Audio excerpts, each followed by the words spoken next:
What's going on, everybody? Welcome back to another fantastical episode of Blerdkast Live. And tonight we have another very special episode to continue our celebration into Black History Month. But before I continue and introduce everyone, I would like to do a couple of housekeeping notes. If you have not, please subscribe to Moana Nui podcast and Blerdography for more amazing videos, and become a channel member today so you can help support Blerdography's journey to BlerdCon 2026. So if you have not become a channel member, you can do so by hitting the join button below.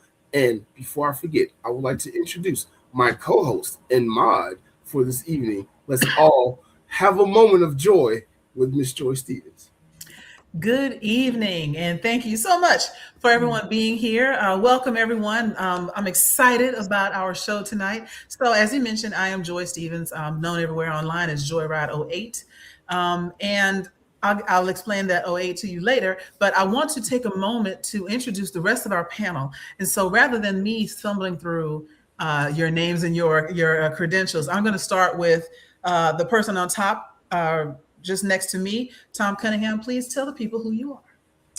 Hello, everybody. My name is Tom Cunningham, and I am a proud graduate of Florida A&M University, and I pledged the Alpha Z chapter of Kappa Alpha Psi while I was on the yard there in the spring of 1989, and among other things that, that's a T-Rex on my back. Among other things, I do a podcast with Joy, but I also produce digital events, and I just love commenting on nerd culture, pop culture, in film, television, comic books, all of that.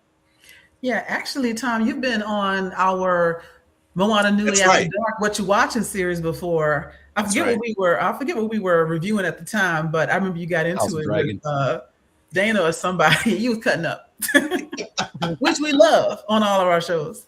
I'm going to go around to CC, the MVP. Please introduce yourself. Thank you, Soro. I appreciate that. My name is Chana Lawson. Some people know me as CC, the MVP. I use she, her pronouns. I'm a proud graduate of the Bowie State University, the oldest HBCU in the state of Maryland.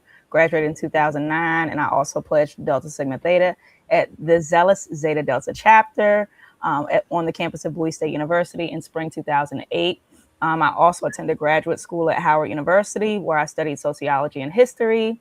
And I think that covers it. And I'm the founder and CEO of the HBCU convention, also known as HBCU Con. Nice. And when is that happening? Oh, appreciate that. HBCU Geek Fest is happening Sunday, June 7th. You can see it at the bottom. And for tickets, you can go to our Instagram or our Facebook page at HBCU Con. I appreciate that. Love it. Love it. Love it. Okay. Hi, Gavin. And then next up, we have Isiah. Hello. Good evening. Is it on? I am Isiah Perry. I'm from the historic city of Selma, Alabama. I use this he, him pronouns. I went and graduated from the Alabama State University, 915 South Jackson Street, Montgomery, Alabama, 36104. I am a spring 2015 initiative of the Gangsta Beta chapter of Phi Beta Sigma Fraternity Incorporated. And I also am a proud HBCU marching band alumni as well. I marched with the Alabama State University Mighty Marching Hornets. So the price of glory will always, forever will be high. Okay. Coming around the horn to James. Buenas noches and bienvenidos. Oh, sorry, wrong show. I graduated from Morehouse College, as you can see in the background, in class of 99. I have a degree in mathematics, which oftentimes gets me in situations I don't like. And heavily into geek and nerd culture. I do a number of shows here with the Moana Nui Network, including Geek Speak on Sports, What You Watching After Dark, History, and opinionated variants of the 616. Okay, and I will introduce myself again because now that I've heard everybody else, I got to step my game up. So I am Joy Stevens. I am a alumna of the illustrious Spelman College. I graduated in 1996. Although I was class in 95, I did a 5-year program. And I pledged Delta Sigma Theta Sorority Incorporated, spring 1998 in Jackson, Tennessee, alumni chapter. which is also where Lane College is, which is another HBCU. Mhm. And I am now, like everyone else mentioned, I do a podcast called Steel Sharp Steel with Tom Cunningham on Thursday nights, but almost every other night on something for Blerdography or for Moana Nui. So this 3 is me and James show. We do What You Watching. Sometimes I go into the sports channel just to mess with them because I don't even know what's going on. I just be in there talking crazy sometimes. You should watch it. It's really fun.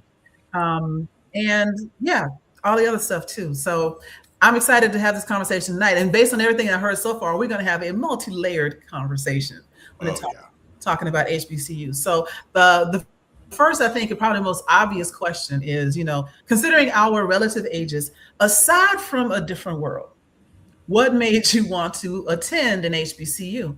And that's open for anybody that wants to start.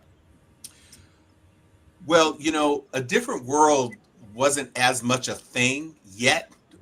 When I came to an HBCU, I stepped on the yard in 86. Jurassic World. Correct. As a 17-year-old. And what I can say is the thing that brought me to an HBCU first and foremost was I grew up in predominantly white enclaves throughout my entire life. My dad was military. And then when he segued out of the military into corporate America, we moved from military bases into suburbs, and those suburbs were predominantly white. And so my exposure to other Black folks was limited to going to see grandma at Christmas and the occasional encounter with my cousins. Like when we lived in Connecticut, I had cousins in New Jersey that we would see. But by the time I was graduating high school, FAMU offered me a full scholarship. I went down to visit the campus, and I was very excited about it. And coming from the Midwest, I really literally had a perception that Florida was a mile wide with beach on both sides. Little did I know that Tallahassee is in the Panhandle and there's no beach, but it was still cool. I love my time at FAMU, and that was really my story. Full scholarship, outstanding educational opportunity, and that's what took me to Tallahassee. Okay.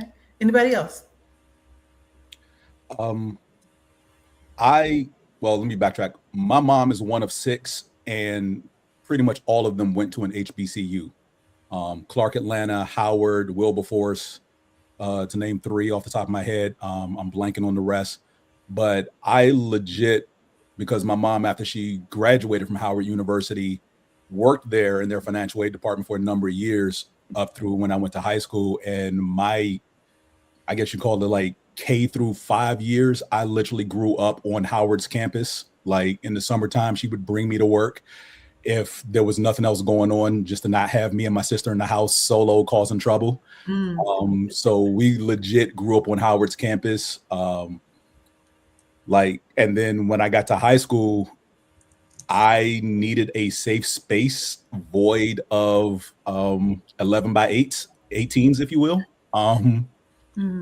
And I had no intentions on choosing a PWI whatsoever. My high school was ROTC optional, and I remember the day the senior Army instructor pulled me out of class because he didn't realize that I was like top 10-ish grade-wise in my graduating class in high school, and was talking about writing letters of recommendation to any military academy I wanted to go to.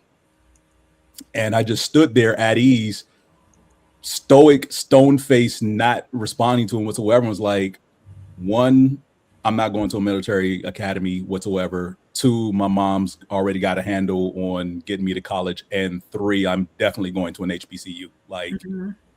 And, asked him if he was done, walked out of his office. And then my decision just came down to 6 HBCUs, and I chose Morehouse. Yeah. You should have told him, man, I need you to go straight and make a left and then go 200 feet and make a right. And that's what you found when you got me. I was 18 at the time. I had thought hadn't crossed my mind. and it wouldn't have been that poignant. I got you. Isiah, what about you? Or CC, either one of you. For me, Go ahead, Isiah. Sure, no problem. For me, my journey to Alabama State really started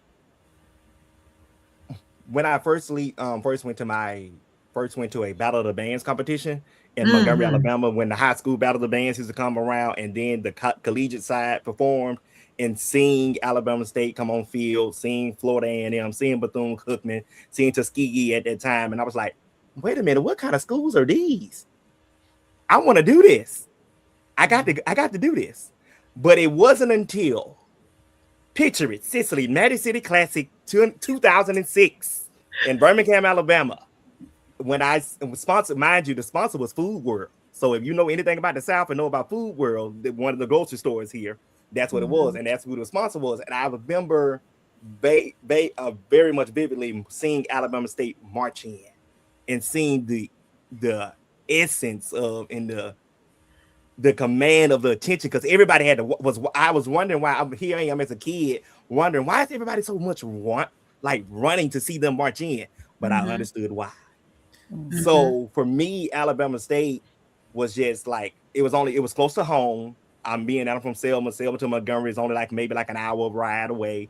I had access to resources because my mom and dad knew people in Montgomery, so I was safe. Alabama State also offered me a tuition scholarship and a marching band scholarship. So I was like, hey, that's money. Let's go. I'm going. So, and on top of that, it was just like in the process of me being at Alabama State and going back and tracking the school history, I did not know that my grandmother on my dad's side was actually a part of the Alabama State's inception. Because at the time, Alabama State did not start off at Alabama State University. It wasn't always in Montgomery. It was in Marion, Alabama. So, and then back doing it, and she was a student in the early 1900s. So to see that, to have that piece of history, and knew that she was a part of that inception, and now here it is. We got all these years later. Her grandson is not a one, but a two-time graduate of Alabama State University from the College of Education. So, and I just like, you know what? Yeah, Bama State was home for me. There was no other choice. It sounds like it. It's a great story. You know, you got your multi-generation. There's somebody else that was in the chat that said they were multi-generational Alabama State as well. Yeah.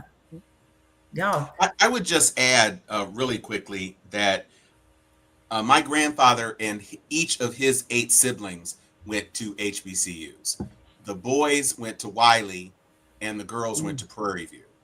And my grandfather was on the Great Debaters team under Tolson. So nice. there was some deep root. He pledged FIA, but you can't win them all. But it's interesting because my dad's best friend, Otis King, was also on that Great Debaters team. Small world. Wow.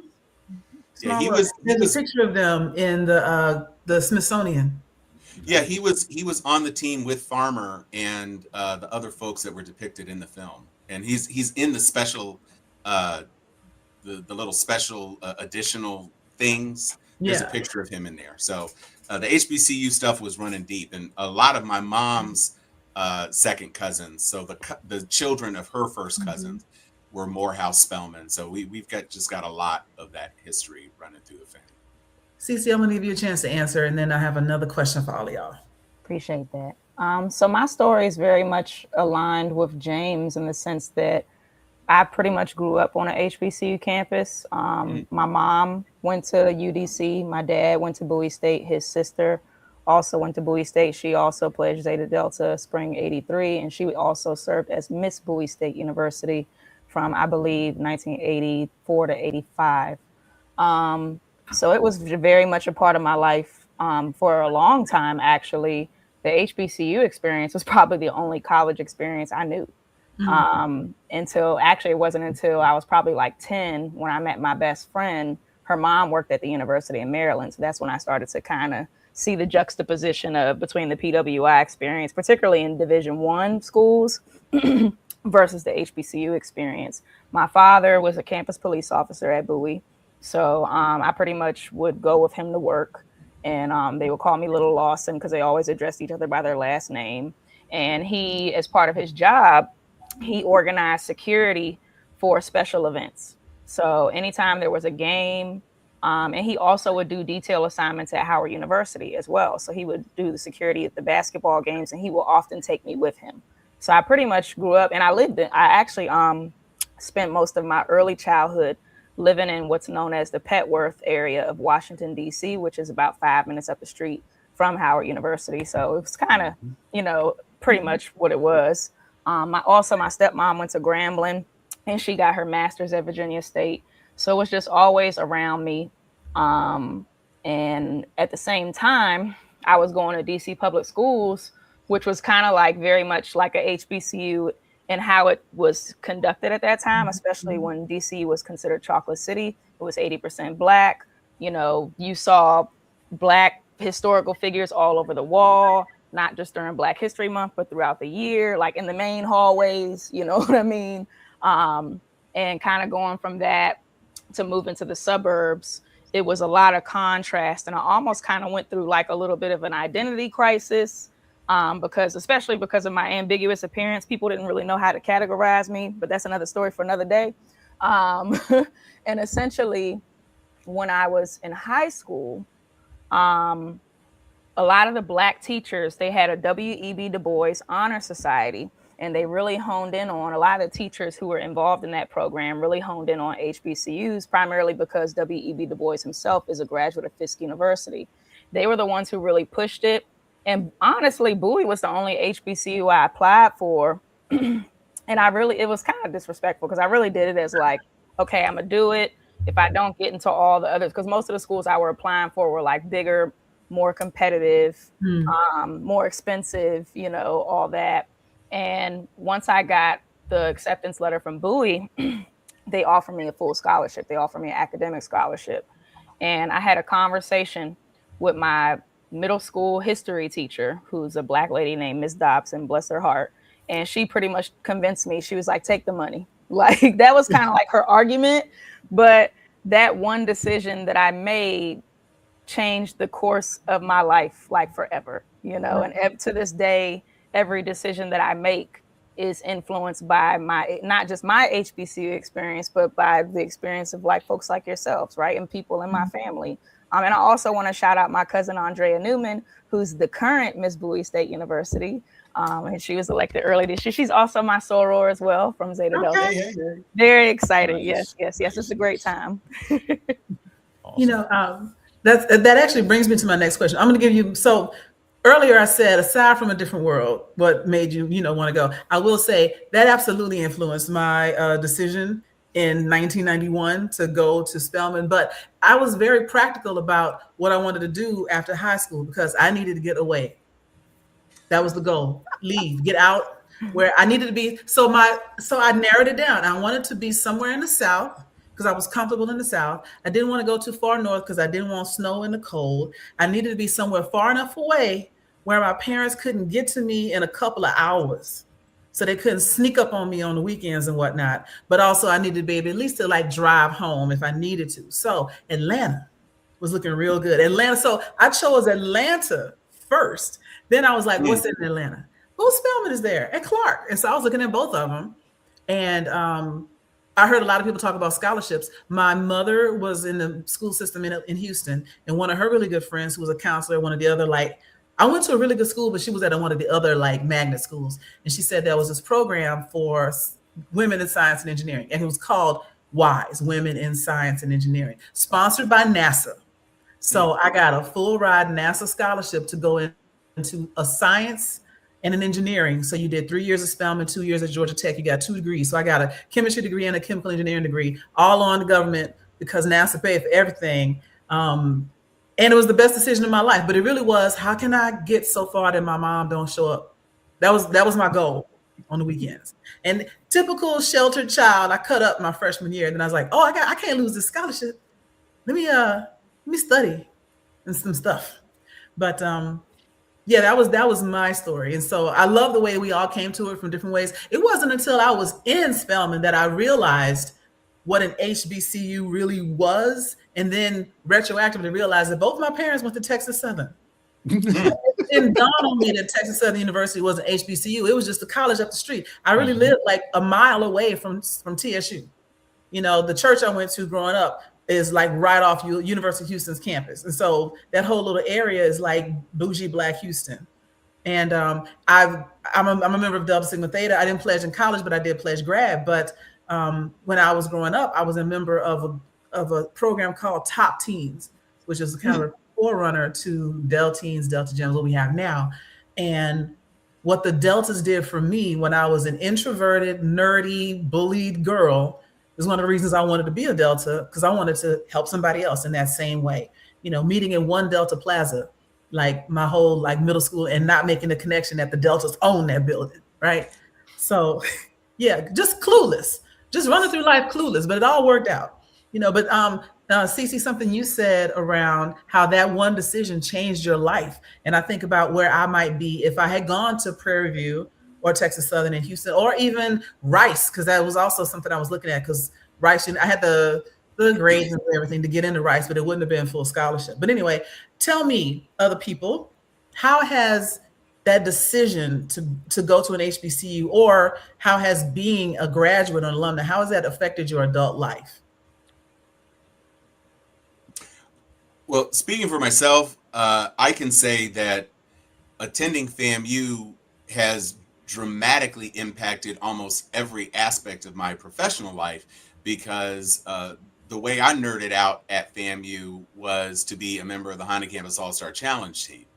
And we were national champions the second year of the program, which was our first year of participation in the program. And after I graduated, they hired me. And I moved out to California on the strength of my performance and their perception that I would be a valuable participant in the company. And so I moved out to California because I attended an HBCU. And, you know, back in 86, 87, nerd culture had not yet turned into what it is now. And so, you know, cosplay for Black folks, I guess in particular, was not a thing. So I had a whole bunch of comic books at home. I was a big fan of Star Trek and, you know, the other sci-fi things that were available to me. But it wasn't like, you know, WonderCon or even Comic-Con was something that was accessible to me. So since I had played academic bowl in high school, it was natural for me to pursue Honda Campus All-Star Challenge. And like I say, playing that game, participating in that program, and it's even though I've kind of strayed and come back a couple of times, I'm now back at Honda Campus All-Star Challenge. So I'm in contact with 70 HBCUs and facilitating a program which empowers other bright young HBCU minds in a competitive space that has been existing for the past 37 years. So like directly, had I gone to Harvard or Michigan State or any of the other places where I had been accepted, if I had gone there, I never would have played Honda Campus All-Star Challenge, and the entire vector of my life would be dramatically different. Right. That's amazing. One decision can change everything. You mentioned, well, Isiah, did you want to say something? I did. Go ahead. For me, being that I'm an educator and being that I went to an HBCU, it definitely has impacted my life greatly, because I can operate spaces on the education realm that most people would not have access to. And on top of that is the fact that I'm able to teach another generation about why I went to this HBCU and put it out there. And me, even in my own classroom, I don't talk about Alabama State University. I talk about all the other schools as well too, because I'm a full believer and a full proponent, supporter of all HBCUs. Now, will there be times where I may shade one HBCU or two? Yeah, because that's going to happen. That's family. That's what we do. Family. That's family. That's what we do. But at the end of the day, I loved my experience, and because number one, majority of my teachers, as I went through K-12, went to Alabama State University. So, and it didn't dawn on me until I got to high school. It's like, you know what? Education is where you want to go. And it seems like to me, the school to become a teacher is ASU. And ASU used to have an advertisement that used to run that was running on the radio, that was running on TV, and it had a line and it had a motto at the time that I always took with me and stayed with me. It said, "When we teach class, the world takes note." And I was like, you know what? That's gonna stick with me. That's gonna be my mantra, and that's gonna be the mantra I apply to the next generation that comes behind me. When I teach class, they will take note. I So love it. that's the thing about how it affected me, especially being a black male teacher and then on top of that, I teach elementary school, which is a rare to find, especially a black male that wants to do it too in today's time. In this economy? In this economy. So yeah, even in the fact of when I travel, when I tell people that I went to Alabama State University, they're like, then they hit me with, oh, you mean Roll Tide? Oh no, sir. No, go Hornets is what you meant. So when I walk into the room and then like when I'm in a majority white space, when I tell them I went to Alabama State University, oh, okay. But when they sit at the table with me and I can regurgitate information a whole lot better and more efficiently than you can.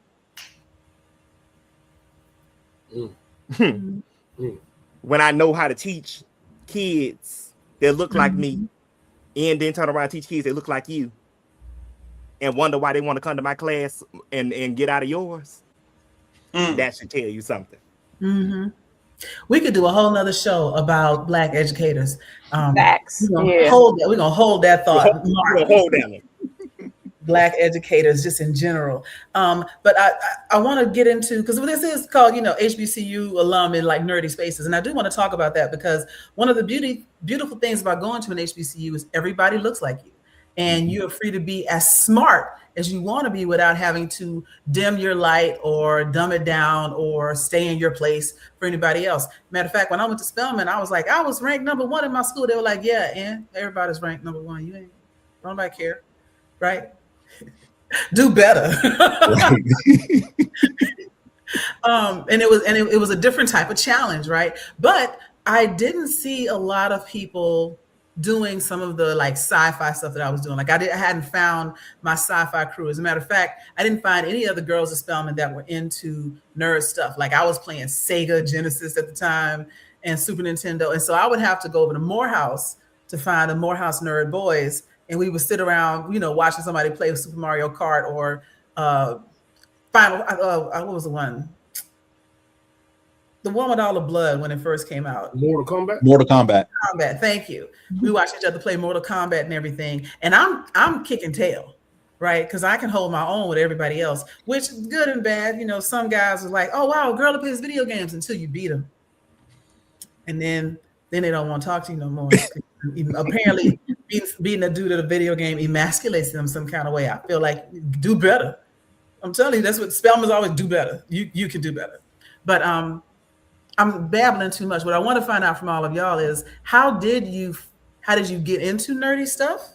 First of all, you can answer that question, and or how did you find your people like your other Black folks that were into it? How did you find your other blurs, if you will?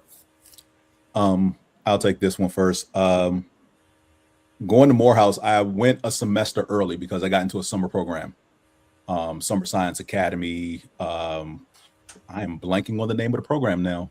McNair? It wasn't McNair. It was Math Science something. Okay. Was the name of it. McNair. We did interact with the McNair scholars that summer, though. And you go down there for a summer, roughly 6+ weeks ish. You take a math, a science, and a math. Math, science, and an English class. For those 6 weeks. So it's kind of like, and if you did well, you got early college credit. Well, that program was just me and 11 other guys. And we interacted with the ladies at Spelman who were in their respective Summer Science Academy, McNair scholars, and PSP. Was it PSP? I think it was. And, so it wasn't like we were isolated from Spelman, but interacting with them, it felt good not being, like you said earlier, for me, it felt good not being the smartest person in the room anymore. Because I get bored easily and my attention span will wane and drift off like in someplace else. So 1, that was good. 2, meeting women that actually wanted to interact with me for the fact that I was intelligent, still am to some extent. And like you said, being in the sci-fi, I met women who loved The Outer Limits, who loved X-Files, who wanted to play video games, at least know more about them. They were into comic book characters. One of the things that a couple of women that I associated with my freshman year pretty much didn't want to hang out till after X-Men went off. Oh yeah, don't call me till X-Men is over. So, that was cool. And then, back in the olden days, for the young people who don't understand this, we would go to Blockbuster up the street from campus and find anime to rent, and was like, whose room are we hanging out in to watch this movie? So we watched Ninja Scroll, Wicked City, Vampire Hunter D, Fist of North Star, all these animated movies. Of course, Akira over and over and over again. I hate that movie now, but just to be in that environment where you're meeting people who are into the same things that you are, who want to talk about the same things, and not just okay, yeah, we're smart academically, but we're also into this whole sci-fi, nerdy, geeky stuff that otherwise would have ostracized us in high school to some extent, and have that interaction. So for me, it was more of a social awakening, if you will, to not just meet other Black folks, especially males who were interested in it, because in high school it's like, nah, you can't talk about this because the girls won't want to talk to you. And then get to college, not only is it just encouraging, it's just pretty much like, this is who I am, take it or leave it. Like, I'm going to be out and about and loud about, I love Star Trek or Star Wars or both. Cleopatra 2099 or, whatever else was on at the time, whatever. And I know I'm dating myself with some of these older shows, but these are the things that were on, Friday the 13th, the series and everything. It was like, whoever had a TV in their room, it was like you get paired up to try to watch the same things that each other liked and just hang out and do that. That is true. Like everybody was glued to the TV Thursday night, right? But then some of us would stay up watching Mystery Science Theater 3000 at like 11 o'clock at night or 1 o'clock in the morning. I forget when it came on, Cartoon Network. But yeah, that was another one of those like just weird, stupid, nerdy things. It was like a moment of time. And it was one of those things like if people knew about it, then they were cool and they knew about it. But then if they didn't, no sweat if you didn't. But if you did, you had found your people, So for some of the younger folks on here that maybe didn't have to, dig their anime out of a rock, how did y'all?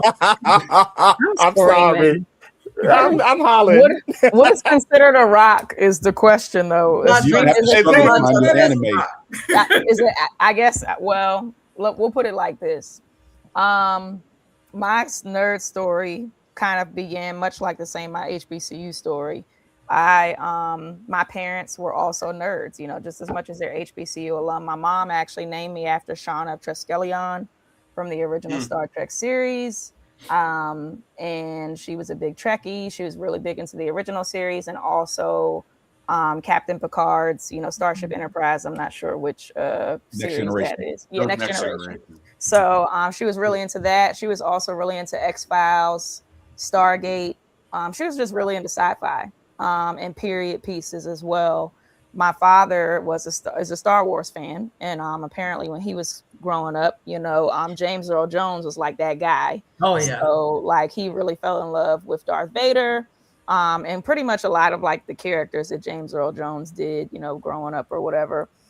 So that was pretty much a lot of my early childhood. I kind of got into it more as like an academic nerd. Dinosaurs were actually my first love. So anything dinosaur related, I had all the Land Before Time VHS tapes. I like when Jurassic Park came out, that was my jam. I followed all the Jurassic Park movies.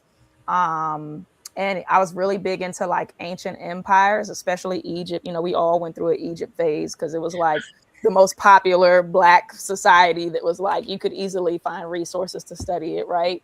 And then like I was really part of I'm an 80s baby, 90s kid. So like that's when a lot of the Saturday morning cartoons started coming around. X-Men was a really big influence on my life, of course, because of Storm. Like that was the first time I saw a Black woman like who was like really powerful and wise and just kind of like the person that all the other people on the show looked up to or looked towards for guidance, really. Even Professor X would like look towards her for guidance.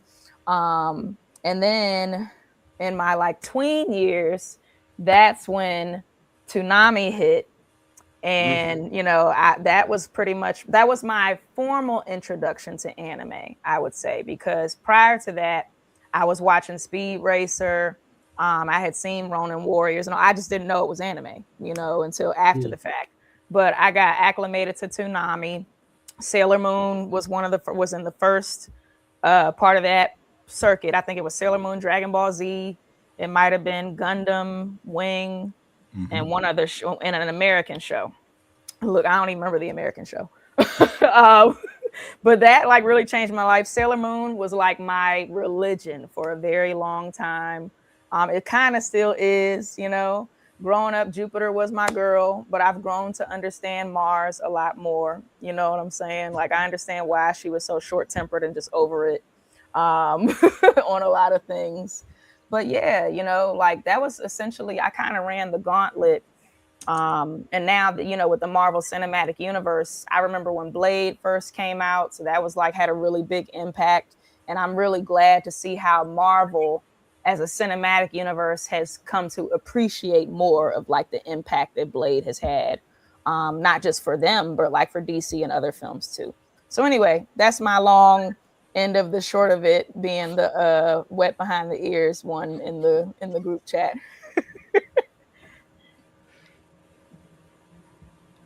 Oh, you're on mute. Well, you're muted. Yeah, you muted. Okay, I don't know. My computer just froze up like that. Oh my, I'm that's screaming. weird. I can hear you, but your face We is still hear you. Yes. Oh, and last thing I'll say is this: when I was in college, Okay, hold on. Let's see what's going on. Oh, you? Uh-oh. We can hear you. Oh, well, He you just muted muted. himself He now. just muted Okay. himself. Okay. Go ahead, Penny CC. Go ahead. Oh, I was just gonna say, last thing I'll say is when I was in college, day one, I found my nerd tribe. I guess I have the profile of a nerd. I've always had one, at least until I guess an adult. Now apparently I'm hot according to some, but whatever. There's another story for another day, right, Joy?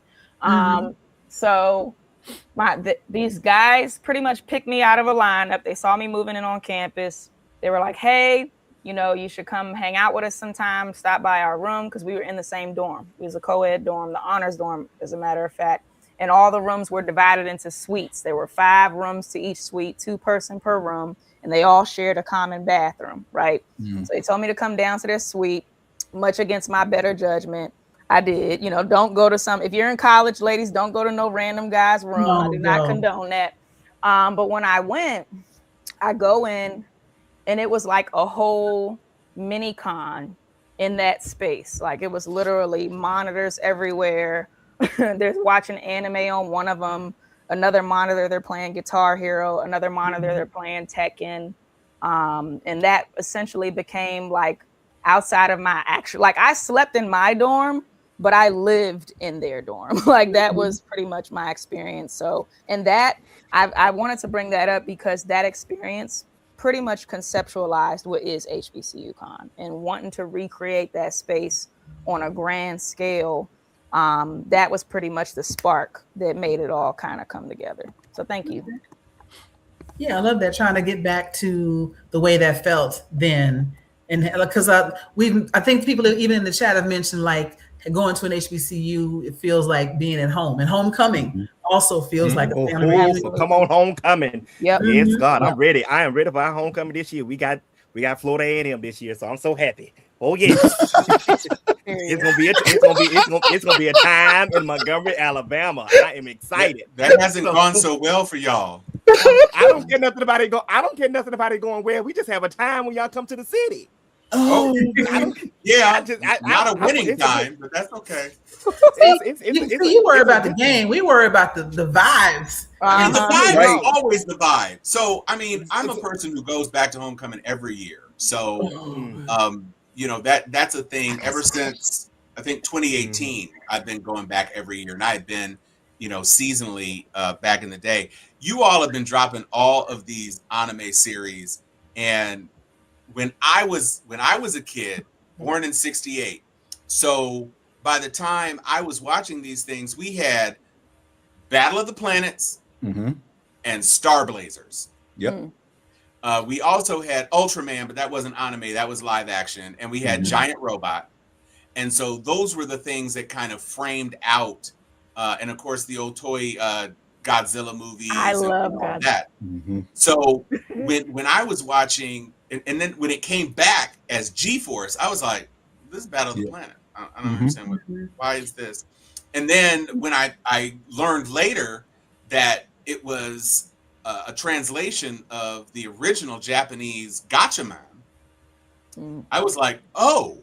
And then I understood a little bit more about what had been excised out of the American versions. So we didn't have, you could watch those things. Most people I knew about those series. But like I said, nerd culture wasn't abandoned in the places that I lived, because I lived in a lot of white spaces and I was a theater kid. So I was already kind of in like this side community, cleaved off of the rest. But because I was friends with a broad swath of the population at my school, the soccer dudes, the wrestling people, the thespian society, I was in concert choir, all those artistic sorts of things, you could easily bump into some of the people who were appreciating what was the nascent emergence of anime into American culture in the 70s, going into the 80s. And by the time I got to FAMU, if there were people who liked those shows, then you could talk about those things. Or if there were people who were into comic books, because I had thousands of comic books at home, those were people that you could talk to. But like I said, it was just a different aspect of the culture at that time. And I remember I had an old Timex watch, and it was a leather strap, and I could take the strap off of one end so I could flip it up like the boy in Giant Robot. I used to pretend I was calling Giant Robot with my little flip watch. Robot never came. It was kind of disappointing. But to watch those missiles come into his fingers and and all that, and Ultraman and the different ways Ultraman could do stuff, I was just really a fan of it. And I was born right after. Well, I was born during the run of Star Trek, but of course it was in syndication repeats every afternoon. And I watched all of the episodes. And when the movie came out, I was there for the movie. I saw Star Wars in its first theatrical run. We were living in Reston, Virginia at the time. So all of that. And Roots came on during the original Roots. So that wasn't nerd. Oh, it wasn't geek, but I guess it was kind of nerd because it was very historic. Very Black, yes. Fun fact, my great uncle was friends with Alex Haley. He worked for the Library of Congress, and he helped, Alex Haley would frequent the Library of Congress to conduct his research for the Roots book series. So my uncle was part of a conglomerate of Black folks who worked at the Library of Congress who helped him conduct that research. You know what? It is such a small world out here, because, as I'm listening to y'all talking, I'm thinking about how we all have different things that we are connected with. And just the fact that sometimes we think about history as something that other people create or that happened a long time ago, but we're living it right now. Like just the same way you said your uncle was involved with Alex Haley.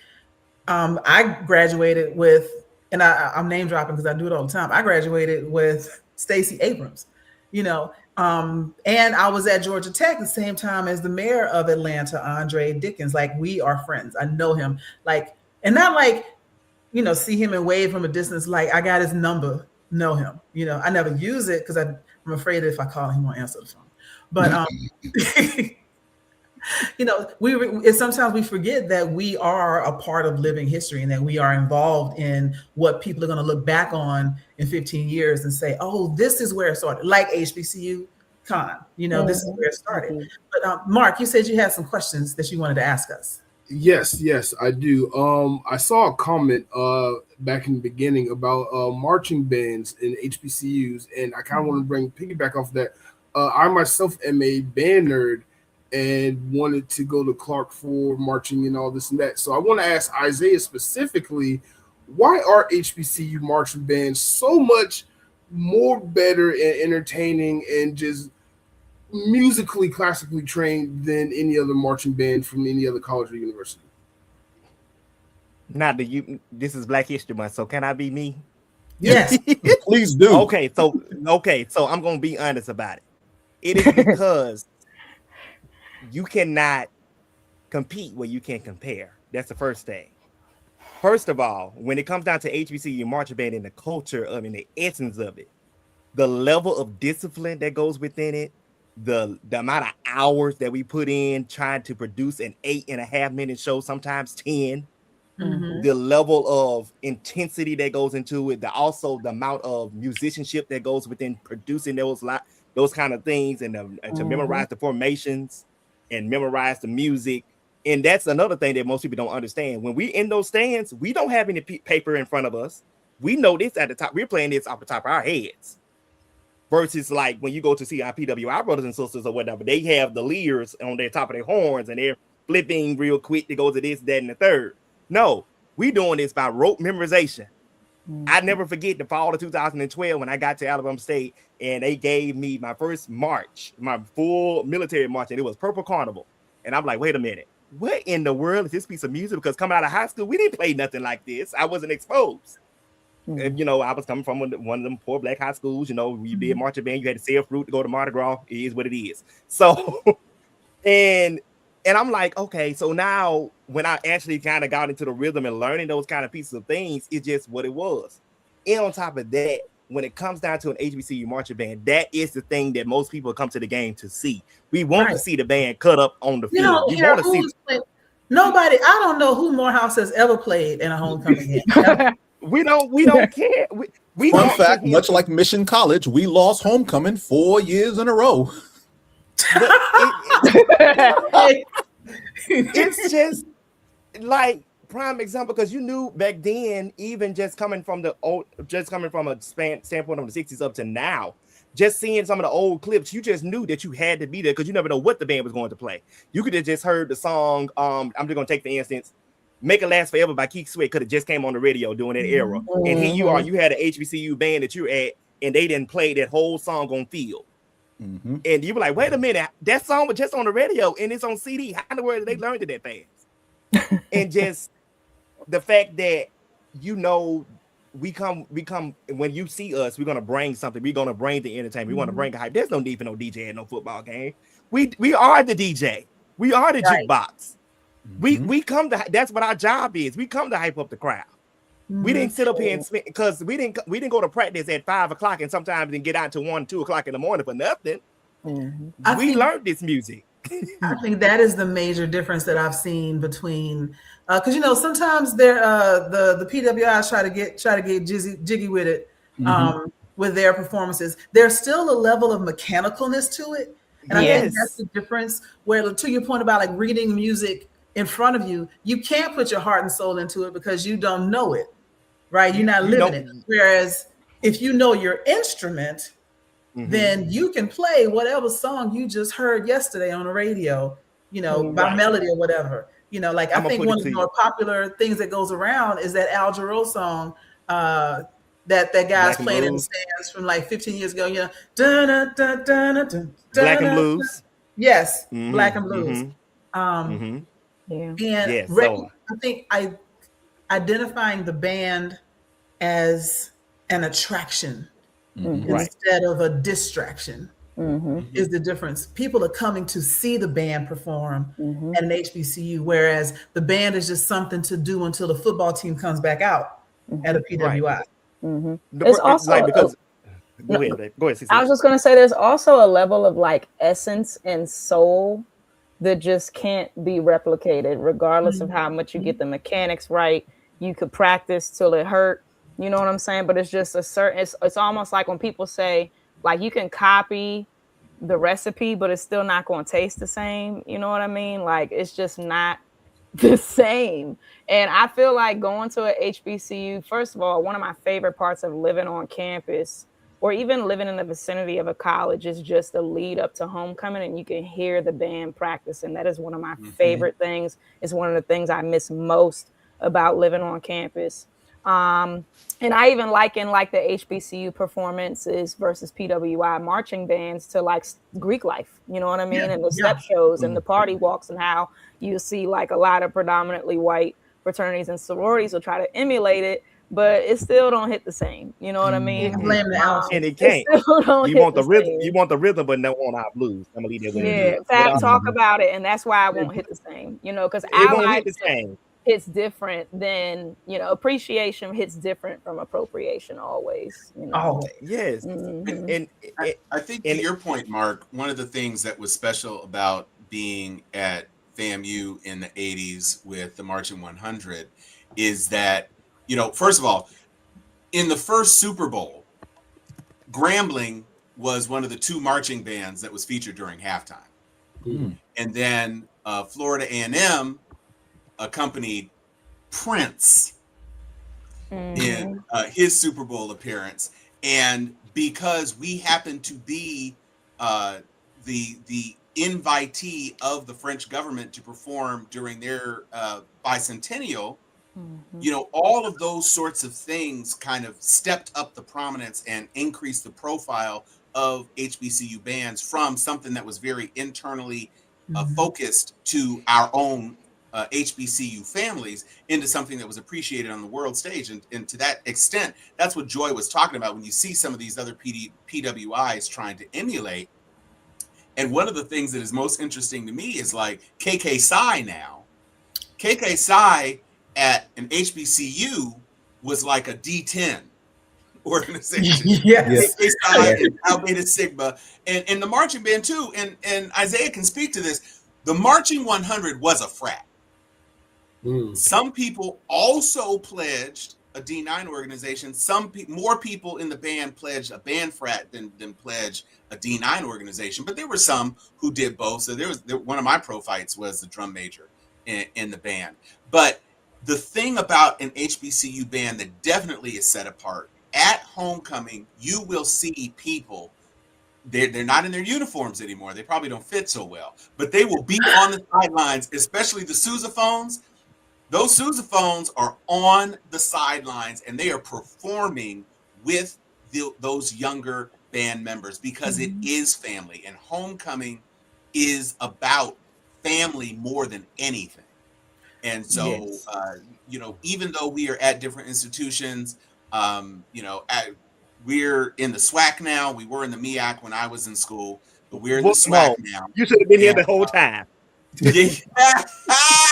So that sort of rivalry especially extends to the bands, because Isiah does have it right. There are a couple of programs that are less storied. I mean, FAMU has had a pretty strong run on the athletic side, but the Marching 100 stands as its own thing. Its own thing. Yeah, they are not, like I said, it's not like just some add-on to sports. They are their own entity, you know?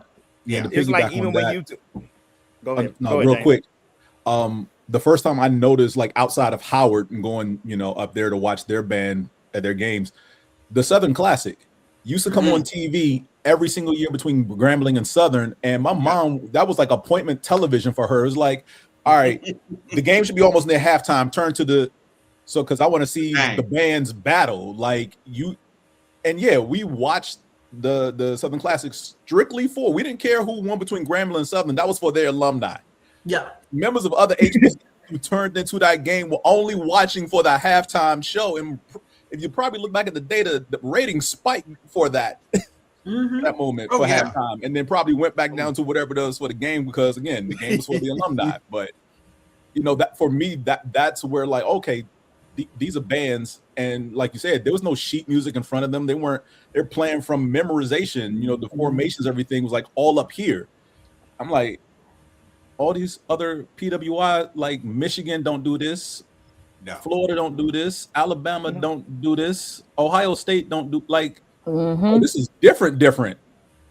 So they're definitely trying. They're trying. Now they're trying. Yes, for the last 2 decades, they've stepped it up and tried, because they've had a couple of moments go viral every now and then on the internet, to which we'll be in the comments talking about they got that from this HBCU, they got that from this HBCU, and then lo and behold, you find out that whoever's directing their band is an HBCU alum. Right. That's why I say I blame the alphas, and because I blame the alphas. I say it again, because the moment I watched Bring It On, which is about a PWI high school stealing moves from inner city black okay. high school. Mhm. And then the first cheer that they stole was "Burr, it's cold in here." Yes. What alpha has been teaching them this? I know you did. And then when I'm not saying all the time, but when I tend to see a little bit with other sororities, fraternities that are focused on marginalized communities, but sometimes even the PWI white fraternities and everything, it always seems like they done stole the alpha train from somebody. Wow. They do love a good train, don't they? Yes, they do it a lot. And I was like, I blame the alphas. They weren't gatekeeping enough. They gave all their stuff away. Wow. And now you got all these random letters out here. I feel like it was just the easiest thing. You know what I mean? It is like, easy. Quote unquote, no shade to the alphas, because I know y'all be training. You know what I mean? But like, if you Aggie about it, like it's just like a little two-step. Yeah, it's a little two-step. Emphasis on the one. Right. Yeah. Right. And there's levels to it and everything. But I want to touch on just really quickly, like appropriation versus appreciation that you mentioned a moment ago, CC, the MVP. Because I've seen like bands or either school bands or like citywide bands or performers in like the Philippines. And they are killing Jackson State's choreography, right down to the shimmy, right? And I was like, okay, so y'all been watching this on the internet, and people say, how come Black folks don't gatekeep their culture? We're not giving it away, but the internet exists, and somebody with a cell phone took something, somebody else just watched it 600 times, and it was like, we can do this. And I also feel like I would call that appreciation, because they will tell you, we got this from Jackson State. We saw this college on the internet and we borrowed their choreography because it was so wonderful, versus, some of the PWIs that will try it without practicing, without perfecting it. Because the Philippines kids got it. When I'm talking perfect, Jackson State would have been proud. But I see other ones kind of half-ass it, lukewarm it, and also want to pretend that they just came up with this out the blue. Yeah. Straight. There's definitely a lot of like nuance to the conversation, and it goes so far beyond just the HBCU experience. I think about K-pop. I think about, fried chicken, like you name it. It's been politicized, if it comes from Black culture. And even like, when you meant, like, I'm still traumatized from the Sprite step off. Like, we do not talk about Bruno. So like that whole situation just really hit me. And I can blame the K's for that one, child. Because if you saw the documentary, no tea, no shade to y'all, but the K's on that campus did teach those girls how to step. So, but I think that there's so much nuance to it. Because even in the appreciation of it, and I think that's why giving credit is so important, because of this anti-Blackness that is so subconscious and insidious on a global scale, that they're automatically, groups like that are automatically going to get more visibility and more attention simply because they're not Black, even though they're doing Black things, right? So that's kind of the bit about it.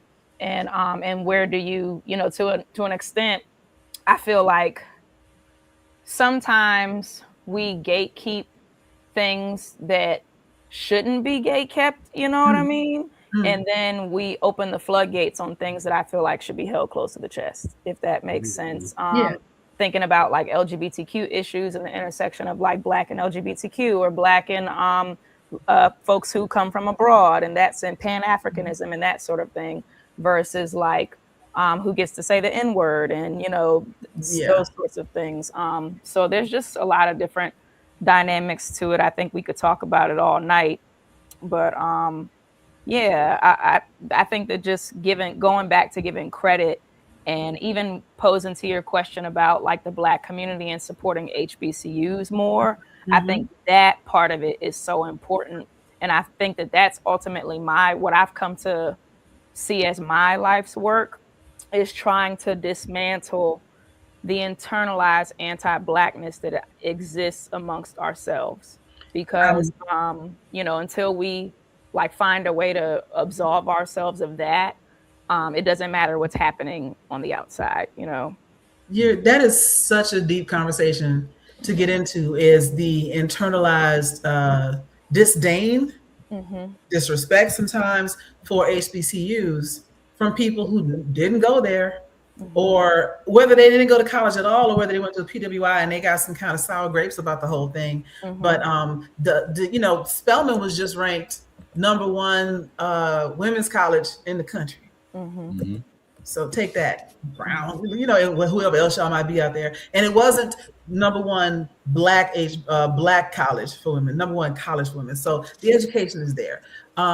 There's 150 or so HBCUs, and all of them turn out stellar alumni without fail, because at least from my experience, they center you, or they anchor you in your Blackness as table stakes. You don't have to apologize for it or pretend that it's not a central part of your life. Everything is super Black all the time, which means now we just focus on getting this education and making sure that we're coming out on top, #1 all the time. Do your best, instead of, hey, slow down, you're making us look bad. I'm not making you look bad. You need to do better. I'm telling you, Spelman tells you do better every day. Every day. But I think that's something that, when we talk about that internalized racism, I've seen people on the internet saying things like, the education isn't there, and we don't even need HBCUs because what do they even do anymore? It seems kind of elitist to me. And I'm like, it's not elitist. It's expensive, but it's not elitist. Yeah.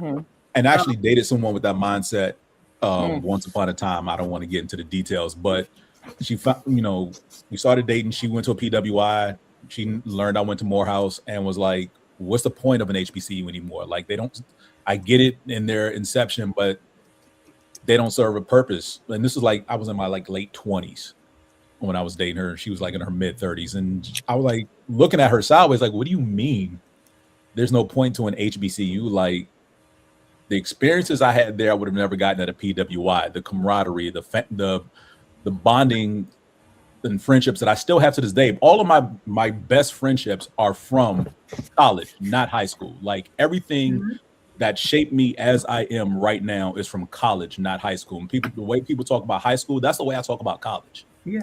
Because that, for me, was, like I said, that was the social awakening that I had. That pretty much allowed me to come out of my shell and be myself. But it also showed me, like you said, I don't have to reduce myself to be comfortable around others. Like, I can outwardly be myself and unapologetic about it. And it's like, if you don't like it, there's a door, exit, stage left. And so yeah, like, that relationship didn't last long, but just the fact that she came out her mouth and said, like, what's the purpose of HBCUs now? Because they've served their purpose. There's no need for them anymore. And it's like, huh? And then you think about 2020 and what happened that summer, and HBCUs across the country see at minimum 50% attendance increase.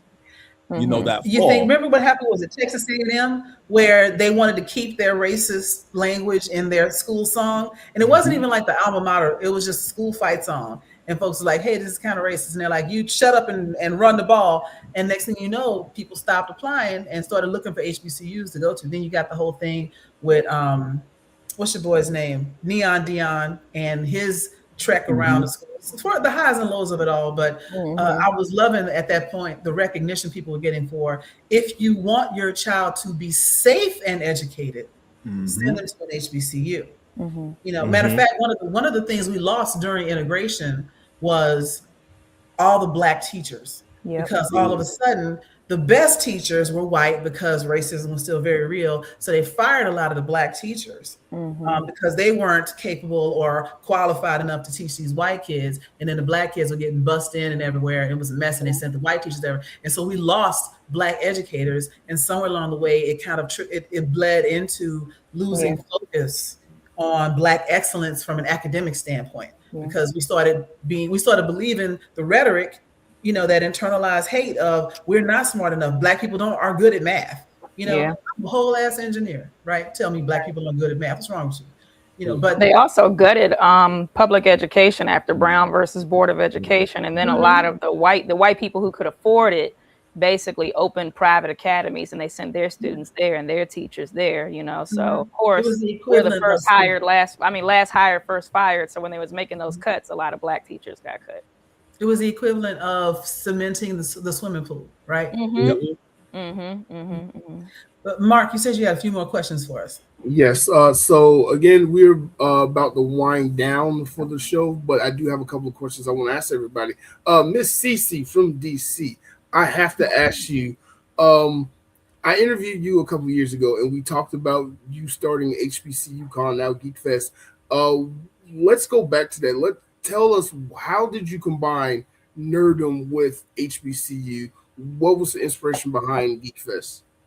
Wow. Okay. Well, I think for me, like, it wasn't even something that I combined. I just had to kind of create the narrative, because for me, it was already there. Like, the combination was always there. They were never mutually exclusive for me. They were always intertwined. It was Black culture, HBCU culture, nerd culture. It wasn't until I got older, particularly when I started going to high school in Montgomery County, Maryland, which is known for its diversity.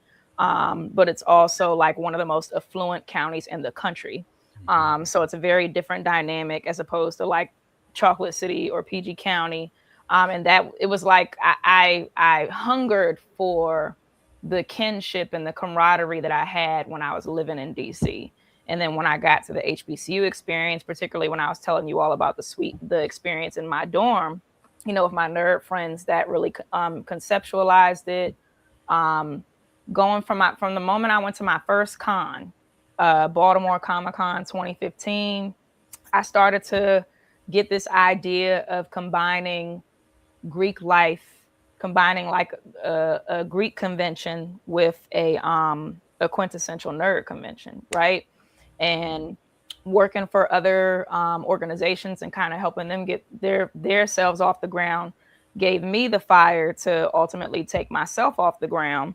And the one thing I wanted to hone in on when I thought about creating the organization is like, when's the last time I felt like I was completely accepted for all of who I was, not just the nerdy aspect, but, you know, the leftist or political Black freedom fighter, liberationist aspect, you know, me, my womanhood and all those different things. And I thought about that experience, and I just wanted to take it and recreate it on a grand scale, while also like encompassing what it means to go to a HBCU and really that homecoming experience, like you all had mentioned earlier.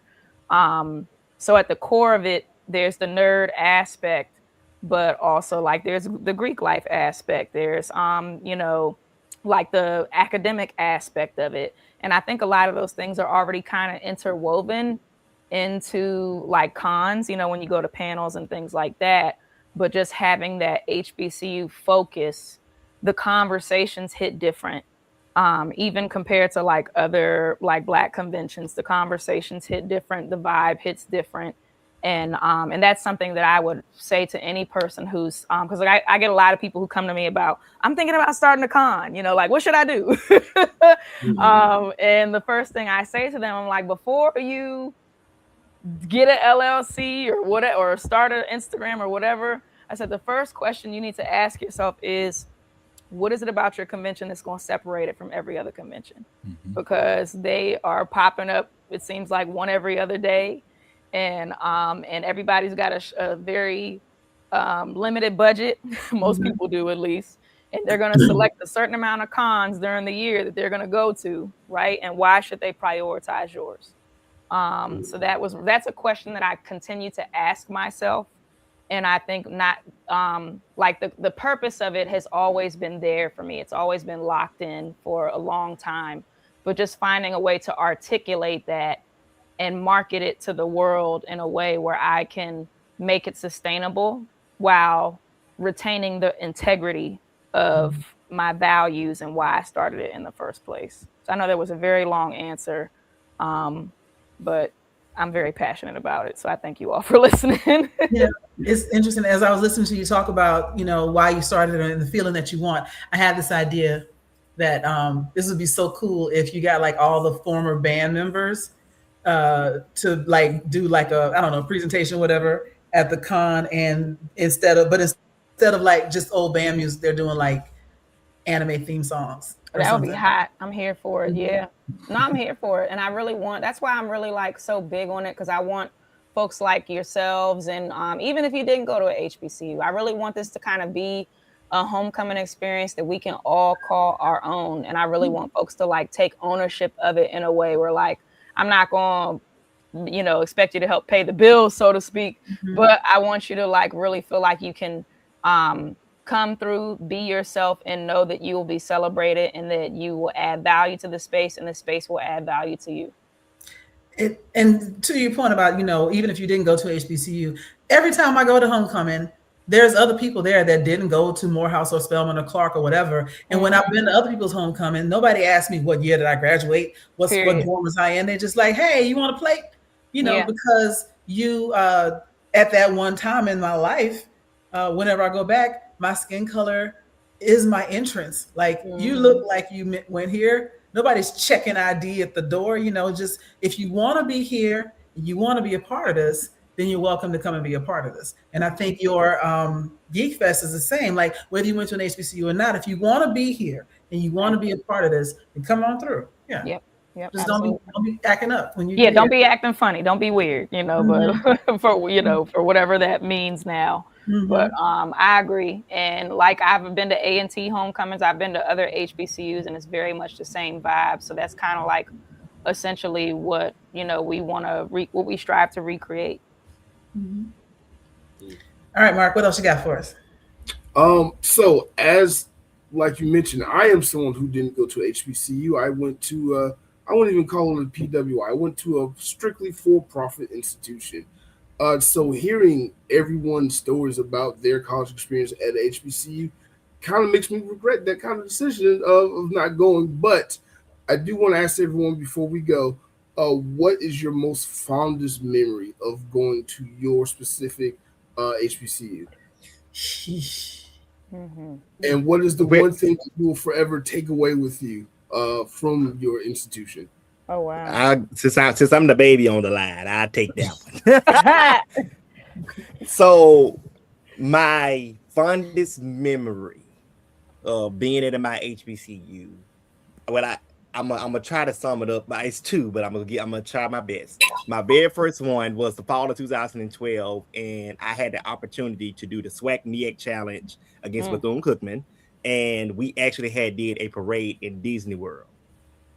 So being a kid from Selma, Alabama, getting the opportunity to march with a HBCU band program and march through Disney World and perform for people that I don't know and potentially performing on TV for the first time, that's a memory that I can stand on a Disney World resort property. I was like, I made it. Because that's big timing, because you don't hear about kids from my area doing stuff like that. And also because I am Greek and I'm a member of Phi Beta Sigma, spring of 15, doing my, let me use the correct wording because, we Greek affiliations, doing my new member presentation. And for those that don't know what that means, your probate or your coming out show, whatever you want to call it.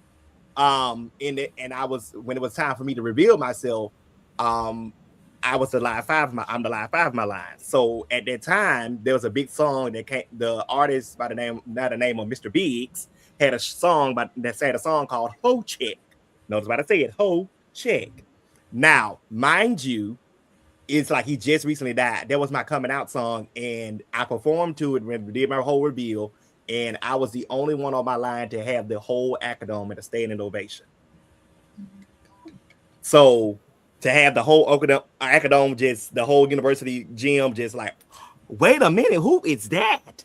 So yeah, that's some moments that I can never forget. And actually seeing my mom go crazy my mom had a custom shirt that said my mom number 5.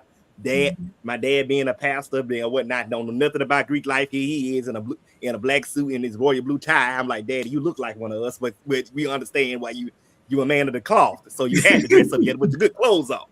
Wow, so, you were like every black stereotype. You went to HBCU, you a D9, you a pastor's kid. What, yes. what aren't you? what am I not? I can't even ask you that because I'm me.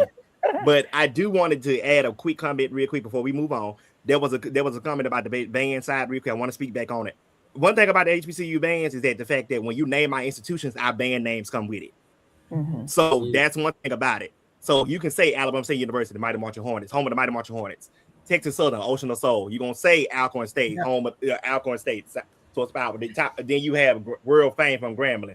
Then you got all these other programs: Slam U, Marching 100, Marching Wildcats of Bethune-Cookman, and you know it's just those things about our Jackson State, Sunny Boom of the South. You know those things come up in our conversations. It just is what it is. You can't that swag of an HBCU band. You just can't find it anywhere. You just not. So. Period. I will tell you quickly my best moments and most memorable moments. So I entered Spelman the fall of 91, and Rodney King riots was spring of 92. So my freshman year, we out in the streets cutting up. Stacy was out there with a bullhorn, because she's been the same person her entire life. She is that chick. But so then in 94, I was still in college, and that was when I think OJ got acquitted. And so, you know, there was some things going on then too. So we had a whole lot of being in the streets doing stuff when I was in college. But the most memorable thing actually was by the time I transferred to Georgia Tech from Spelman, because I was still heavy in like the National Society of Black Engineers and all this stuff. And I used to hang out with the national president of NSBE because he went to Georgia Tech. And so this one time, the National Convention for the National Society of Black Engineers was down in Miami. And I knew that this guy, I'm not going to call his name because, you know, he married with kids now, but this guy always knew where the party was. And so you wanted to follow him, because if you followed him, you was going to be where the party was at. And so my little junior year self and another one of my friends too, we get in the truck with President and his crew. And he told us, I don't know if y'all want to go or we going. And we're like, no, we want to go because y'all know where the party's at. And we ended up at Rolex with 3 X's on the end, which is one of Luke Skywalker's clubs in Miami. And we wondered why. We thought we was cool. We got to get in, and the guy looked at us. He goes, ladies get in free. And I was like, oh, we walk in. You talk about culture shock. We walk in, and it's just TNA from wall to wall. We realize this is a fully nude club. You know what I'm saying? Like the dancers didn't bother with. They literally had just a garter on for the dollars. You had a time. And we rode with them, so we couldn't even leave. We didn't even know where we were. You said Luke Skywalker. I automatically knew what was about to pop off after that sentence. We went from girl, look at me, don't look nowhere else, just me and you. We're gonna look at each other all night, nothing. So finally, you know, you end up, you can't help but look, and then like 30 minutes later, be like, oh, she ain't shaking shit. Like, you know, we judging people at this. So that is my most memorable moment in my entire college career, was tricking myself into going to Rolex. No pun intended. Right.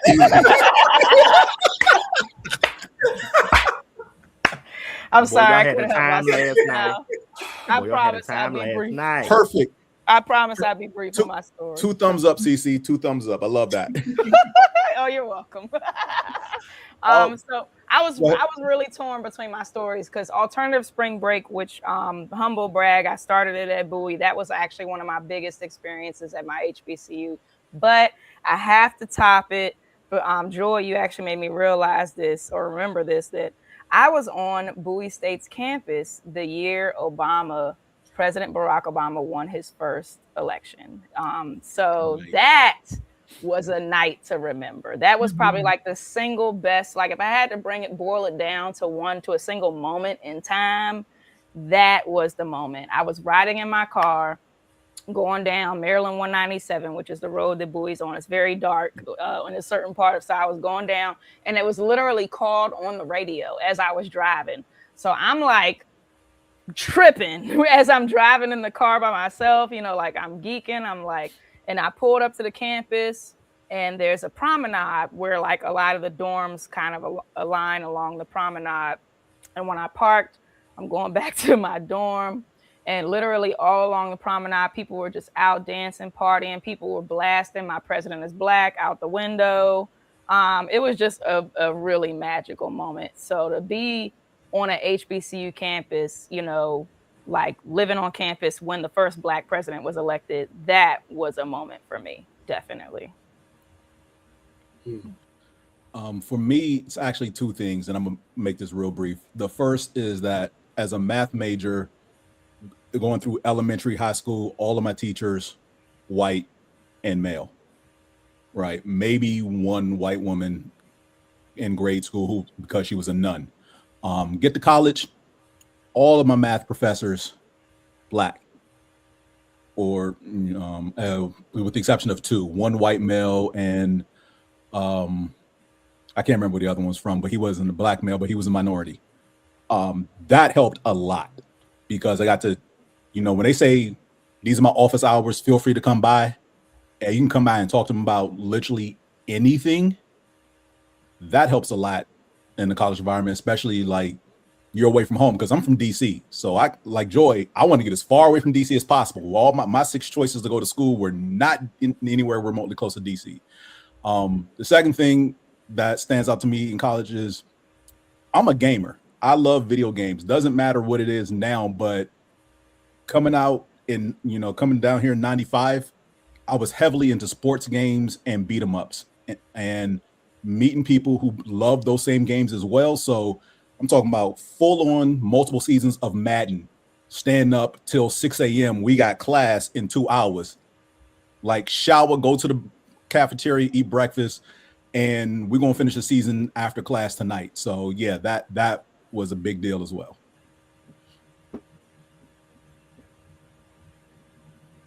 Okay. What else you got for us, Mark? That's pretty much it. That's I'm sorry. Tom.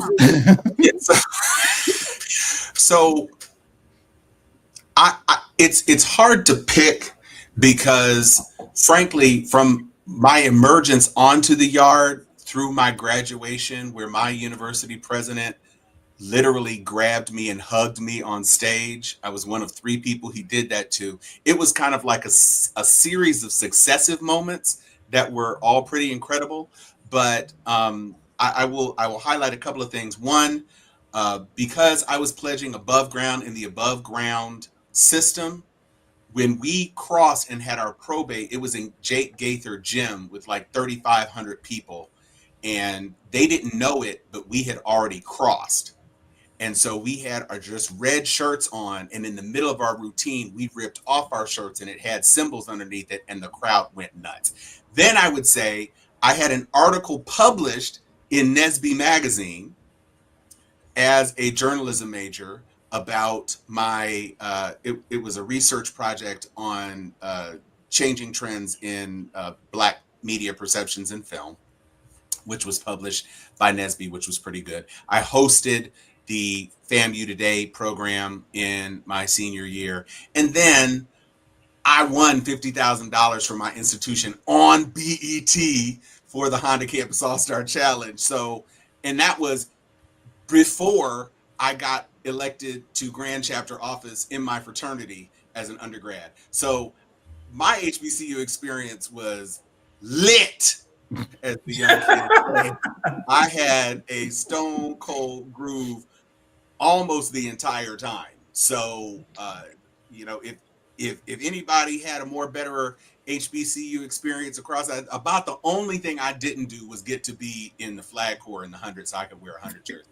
That was the only thing I did not do on campus. I was willing to carry that thing because I wanted to wear a 100 shirt, and I could not, but that's why I go back to homecoming every year, because I loved being an HBCU student. Mm-hmm. Perfect. Thank y'all so much for this. This episode actually meant a lot to me, and I have learned so much and have so many regrets about not going to an HBCU myself. Mark, before you close out, I want to change your vocabulary real quick because it's never too late. It's never too late. Mhm. It's too many about it's too many about institutions that have online programs now, and where you still have time to, like, even if you just can't do nothing but take a few classes at a time, you still can have that. You can still be a student and walk across that stage at the end of the day. Now, if you want, I can't. I'm just telling you. So don't never just say never, because we have people that graduate from our institutions who sometimes walk on the stage at the age of 60, 70, sometimes 80 years old, just not getting their bachelor's degree. I had somebody in my class that was 60 years old taking alongside classes with me. So you can do it. So if you ever just find a time or just slow down and say, hey, I can work it in, go for it, because it's still not too late. Because guess what? They was here before you was born, and they're going to be here after we leave this earth. So true. That is facts. And you have 3 options being here in Atlanta. Yeah, and if you don't need another degree, you can also just come to homecoming. I told you they're not checking IDs. And Morehouse will sell anybody a ticket to the tailgate. They don't care who you are. It's the same price. Get you a ticket to the tailgate, get your little wristband, and then it's like it's a vendor's fair through there. There's all kind of food and merch and stuff, and you can stop by different tents and hear different music and just be partying with folks. It is like all of the family reunions in one. Like all the little, you can go by the Delta's table, you can go by the Class of 95's table, all this kind of stuff, and get some ribs from everybody, and ain't nobody gonna say nothing, because as long as you act like you belong there, they're not gonna question you about it. Just show up with James and roll with him. Yeah, it's helpful to have a docent to take you through homecoming. So FAMU homecoming is October 24th. So if you decide you're gonna come to FAMU homecoming, I'm gonna be there, and so you can look me up, and I'll make sure you have a blast. All right, I might take you up on that. But again, thank you all so much for coming on. Before we go, just tell everybody where they can find you on the internet if they want to follow you. I'll start off in the corner here. So I am Joy Stevens. You can find me online on Instagram and Threads at Joyride08. And if you want some inspirational life coaching, you can check out my YouTube channel, Moment of Joy. I'm also on the I keep doing it. I'm on the Blerdography podcast, as well as a Moana Nui podcast on most nights. So just check me out. You can follow me at Tom is Talking on the things, but I'm not like a super duper poster there. I do post a fair amount on Facebook, and of course, each and every week, most weeks, not this week, but most weeks, Steel Sharpens Steel on Facebook and YouTube. That's Steel Sharpens Steel with the steel background, not the knife sharpening people, and not the white people. Steel Sharpens Steel. It's a square logo. Wow. CC. Yes. So you can find me personally on all platforms at CC the MVP. Well, at least I'm primarily on Instagram and Facebook, but I also TikTok a little bit because that's what the kids are doing now. And same with HBCUCon at HBCUCon on all platforms. I also was remiss in the website at hbcucon.org. So make sure you check that out. You can also purchase tickets through our Instagram page, our Facebook page. We got a Facebook event for it. So yeah, thanks you guys. Really happy to be part of this conversation. And thank you all for doing this. This is really cool. Isiah. Yeah, hey man, there it is. You can find me on Instagram and Threads at _Agent Meep. That's agent.m.e.e.p. It's a long story behind I got the Instagram name. I'm not getting into it tonight because we're about to get ready to go to bed because some of us got to go to work in the morning. But yeah, exactly. Prime example. Boom. But yeah, you can find me on Instagram, and also, hey, if you just so happen to see me at your nearest con, hey, come and say hi. I'm gonna be the guy with the fan teaching the line dances and things. So, so in the next con I will be at. So if you at BlerdCon, come see me. Hey, how you doing? Hey, cousin. I'll be at BlerdCon. Yeah, I'm gonna check it out. Hey, come on, cousin. Hey. All right, you can find me on Facebook under my name, James Herndon, IG and Threads at Miles Simmons. You normally find me at the Moana Nui Network, first Thursday every month with the opinionated variants of 616, second Wednesday every month, Geek Speak on Sports. last Tuesday every month with Joy, Distery, random Wednesday during the month, what you watching after dark, Key after dark. We do get a little unhinged in there. And yeah, background here on this show every Monday. All right, and again, I am Mark. You are watching Blerdography. You can find me everywhere on the internet under Blerdography, same name, TikTok, Facebook, Instagram, Blue Sky, some other stuff Dana just put me on. Blerdography across the board. Join us live next Monday, February 23rd, for another masterclass in content creation, where I'll be joined by some legends who have gone full time being content creators. So that's going to be a fun episode full of nothing but adult money. So join us next week. And until then, I'll see y'all when I see y'all. Peace. Good night. Yeah.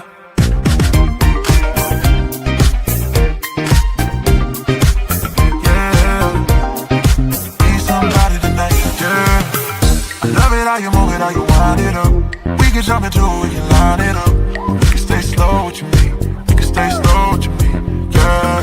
Be somebody tonight, doing that dance, digging that dance. I love. Be somebody tonight, be somebody tonight. Pull up on me. We've got so much to see. Maybe I can show you around. Tear your top with the top down.